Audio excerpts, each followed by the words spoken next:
He snorted and began walking. Oh no, thought Jack. He tried to think of the rules on how to treat a horse. He remembered soft hand, firm voice. He patted Dusty softly. Whoa, he said firmly. To his surprise, Dusty froze and was quiet. Jack remembered another rule, sunny attitude. He patted Dusty again. Don't worry, he said. Everything's gonna be fine. Just then, a loud whinny came from the herd of mustangs. They began moving up the moonlit slope. Hey, the horses! A rustler shouted. A gun went off. Jack ducked. Come on, Shorty, came Slim's voice. Jack looked up. Slim was riding the mare.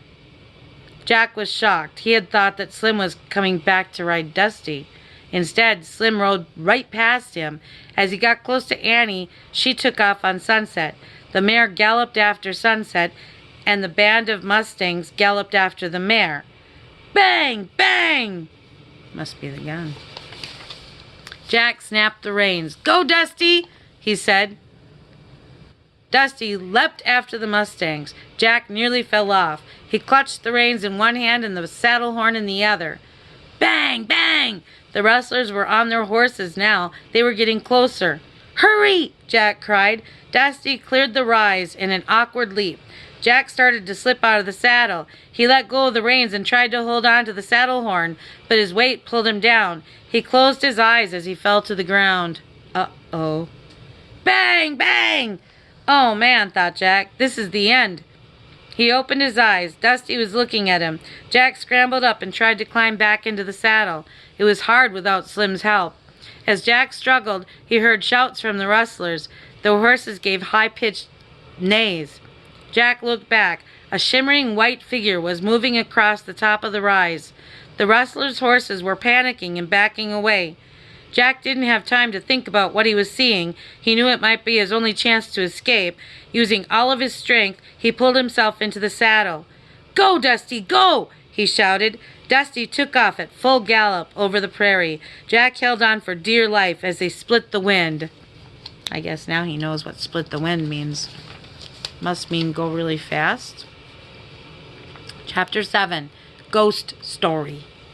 Jack bounced in the saddle. He felt the cool night wind against his face. He couldn't tell where they were going, but he trusted Dusty to follow the others.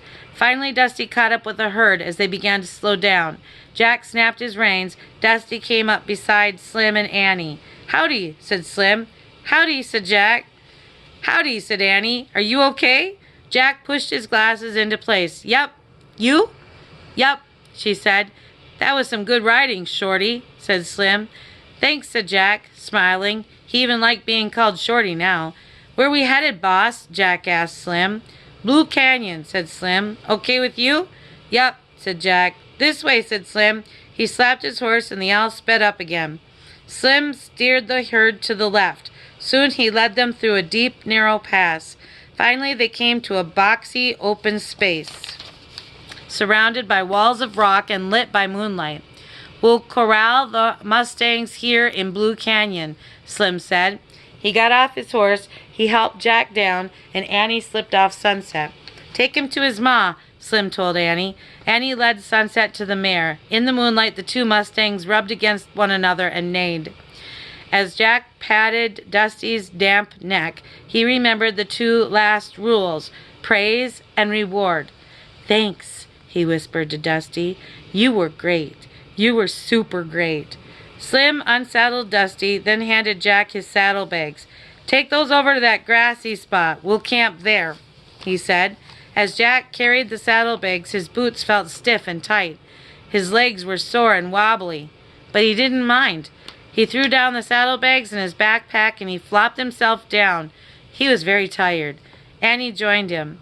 They seemed so happy to be free and together again, she said, gazing at the moonlit mustangs. Yep, said Jack. He lay back, using his backpack as a pillow. He looked up at the stars. If we just had the answer to the riddle, everything will be perfect, he said. Yep, said Annie.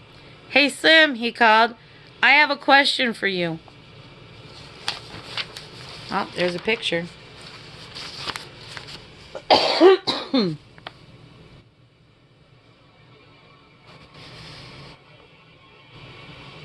That must be Slim. What's he doing? Playing his harmonica? There's the horses in the background. They got a fire in the fire pit. There's Annie and Jack. Yeah, and the full moon. Shoot, said Slim. Do you know the answer to this riddle? Jack asked. Out of the blue, my lonely voice calls out to you. Who am I? Am I? Slim was silent for a moment, then said, Sorry, Shorty, I don't know that one. Jack's heart sank. That's okay, he said. We don't either. I have a question too, said Annie. Why does the piano in the hotel play by itself? I do know the answer to that one, said Slim. What is it? Said Annie. It's Lonesome Luke, said Slim. He's a ghost of a cowboy who wanders the prairie. Jack sat straight up. I saw him, he said. I just remembered. He scared the rustlers. If he hadn't have come, I never would have gotten away. Oh, yeah? Slim chuckled. Well, lucky for us, Lonesome Luke sometimes likes to help folks out. Slim threw his saddle down next to Jack and Annie and sat against it. Years ago, Lonesome Luke had a gal who was just crazy about. She couldn't take the Wild West, though, so she went back east. What happened then? Asked Jack. Luke went loco. Every night he'd show up to the hotel and play the piano. He played Red River Valley over and over. Then one night he just vanished into the prairie and was never seen alive again. His bones were found a year later, but folks say his ghost returns to the hotel piano to play Red River Valley. Goes like this. Slim took out a harmonica and began to play a song. It was the same sad song Jack and Annie had heard in the hotel. Jack lay back down and listened to the lonesome tune. A coyote howled in the distance. The horses stirred in the dark. I better take some notes, thought Jack, but he didn't write a word before he fell asleep. He didn't even take off his boots. Well, that's funny, because he was complaining about his boots the whole time. Seems like it got better, though, I guess. Oh, Chapter 8, Who Am I? There's a picture.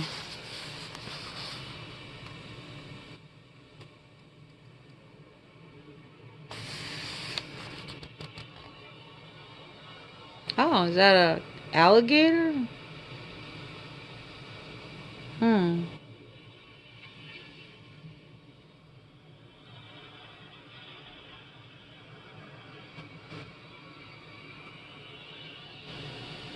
I don't know. Who am I? A fly buzzed by Jack's ear. He slapped it away. He opened his eyes. The sun was high above the canyon walls. He'd slept a long time. Slim and Annie were sitting by a fire drinking from tin cups. Coffee? Biscuit? Annie asked Jack. Where'd you get 'em? Said Jack. A cowboy always carries biscuits and a canteen of coffee, said Slim. He walked over and gave Jack a biscuit and a cup of coffee. It's hard as a rock, Slim said, and bitter as muddy river water. Oh, wait, that was Slim. It's hard as a rock, Slim said, and bitter as muddy river water, but a cowboy takes what he can get. Jack took a bite and a sip. The biscuit was very hard, and the coffee was very bitter, but that was okay with Jack. Since cowboys didn't mind, he didn't mind either. I'll saddle up Dusty, Slim said, and take you back to town to catch your stage. Then what'll you do? Said Annie. Head south with my herd, said Slim. Sell 'em, then ride across the plains and round up more. While Slim saddled Dusty, Jack took out his notebook and pencil and wrote, Cowboy breakfast, bitter coffee, hard biscuits. Hey, Shorty, called Slim. What are you doing? Taking notes, said Jack. What for? He likes writing things down, said Annie. Oh, yeah? Said Slim. Me too. In fact, I first came out west to write a book, But then one thing led to another, and the next thing I know, I'm a Mustang herder. Slim, you should still write your book, said Annie, and let the Mustangs go free. Think so? Said Slim. They looked at the grazing wild horse. I know so, said Annie. Yep, said Jack, your book should be about the Wild West, Slim. Slim kept staring at his herd.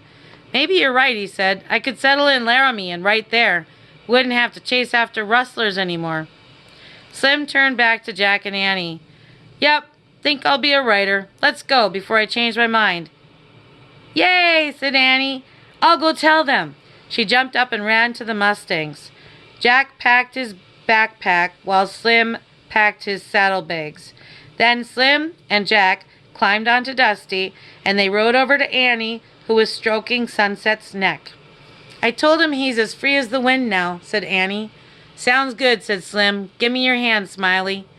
Slim pulled Annie onto Dusty. She sat in front of Jack. Slim snapped his reins. Dusty started off. The sun was hot as Dusty climbed out of the canyon. When they reached the top, they peered down at the canyon floor. The Mustangs pranced playfully, their coats shining in the hazy light. They'll find their way out soon, Slim said, then cut across the prairie. Yell goodbye to your pal, Smiley. Stay with your mother, Sunset, shouted Annie. Goodbye. Out of the blue, a voice called, Bye. Annie gasped. Who said that? She asked. The ghost? Nope, said Jack. It's just an echo. It's caused by sound bouncing off the canyon walls. Slim cupped his hands around his mouth. Who am I? He shouted. Am I? Came the distant voice. Oh man, Jack said softly. That's the answer. To Morgan's riddle, said Annie. Echo, she and Jack said together. Jack looked at Slim. You knew the answer last night, he said. Slim just smiled and snapped his reins. Let's go, partners, he said. Chapter 9, Lonesome Lake. The sun was low in the sky when they reached Rattlesnake Flats. Just let us off in front of the hotel, said Annie. You sure the stage is coming through here? Said Slim. Yep, said Jack and Annie together. In front of the hotel, Slim got down from Dusty. Then he helped Jack and Annie down. I hope you'll come to Laramie and visit me, said Slim. He winked. I might be needing some help on my book. Sure, said Annie. Slim climbed back on Dusty. He looked down at Jack. You know, Shorty, you might be short, but you're mighty tall in the brains. Thanks, said Jack. And Smiley, your great courage is nothing to smile about. Thanks, said Annie. Good luck with your writing, Slim, said Jack. I'm grateful to you both for steering me straight, said Slim. I promise I'll thank you someday. Really? Said Annie. A cowboy never goes back on his word, said Slim. Then he snapped his reins and Dusty loped down the street. Bye, Slim, yelled Annie. Slim coolly turned one last time and waved his hat. So long, partners, he called. Then he rode off into the sunset. Jack let out a deep sigh. Okay, I'm ready to take my boots off now, he said. Me too, said Annie. They sat down on the porch of the hotel and they started pulling off their boots. Oh, there's a picture. There goes Slim. The kids waving.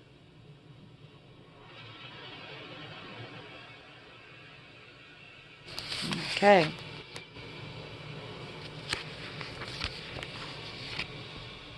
Oh, they started pulling off their boots. There, said Jack, as he got them both off. He wiggled his toes. He took his sneakers out of his pack and put them on, and Annie put hers on. Man, sneakers never felt so good, said Jack.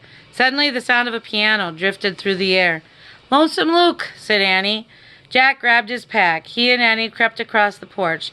They pushed open the swinging door. The piano was playing Red River Valley. Sitting on the piano stool was the dim but shimmering shape of a cowboy. Just then the ghost of Lonesome Luke looked at Jack and Annie and waved a shimmering hand. Jack and Annie waved back. and then the ghost of Lonesome Luke faded away. Cold air wafted past Jack and Annie, and they both shivered. "Huh, man, let's go," breathed Jack. They leapt and dashed up the dusty road. They ran across the cracked ground and past the graveyard. They ran until they reached the tree with the magic tree house in it. Annie grabbed the rope ladder. She hurried up, and Jack followed. They were out of breath when they got inside the tree house.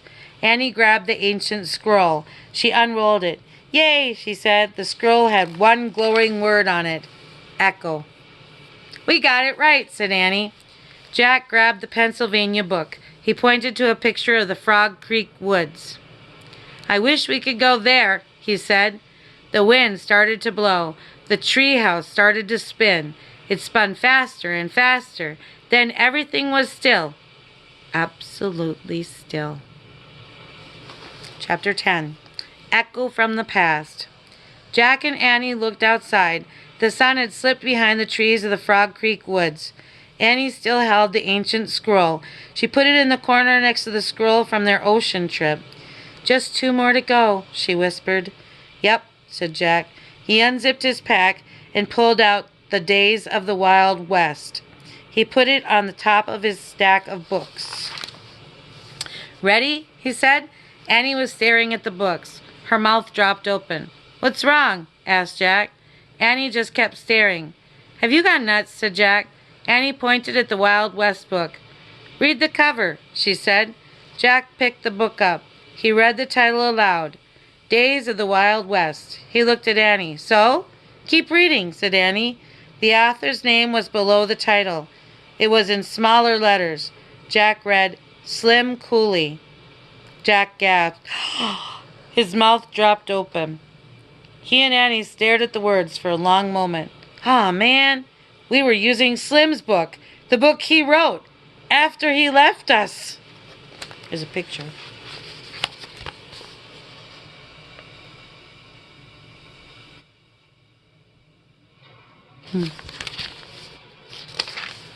Jack and Annie shook their heads with wonder. Jack opened Slim's book. He looked at the title page.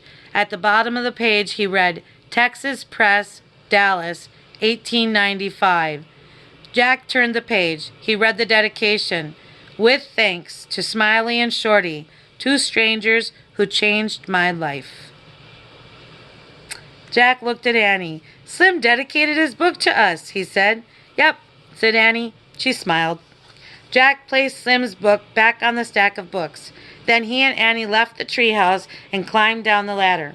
As they started through the woods, the trees were alive with bird sounds. The air felt soft and moist. "Frog Creek seems so peaceful," said Jack. "No rattlers, no rustlers, no ghosts." "Yeah, but no Slim Cooley either," said Annie sadly. "I know," said Jack, "but when we read this book, it's like he's still talking to us." "Oh, right," said Annie. "You mean it's like an echo from the past?" "Yeah," said Jack softly. "Wow." Just then, out of the blue, a voice called, "Jack, Annie." "It's Dad," said Annie. "Coming," she and Jack shouted. Then they ran all the way home through the long shadows of the setting sun.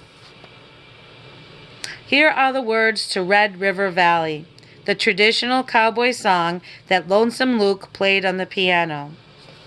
"From this valley they say you are going. I shall miss your sweet face and bright smile.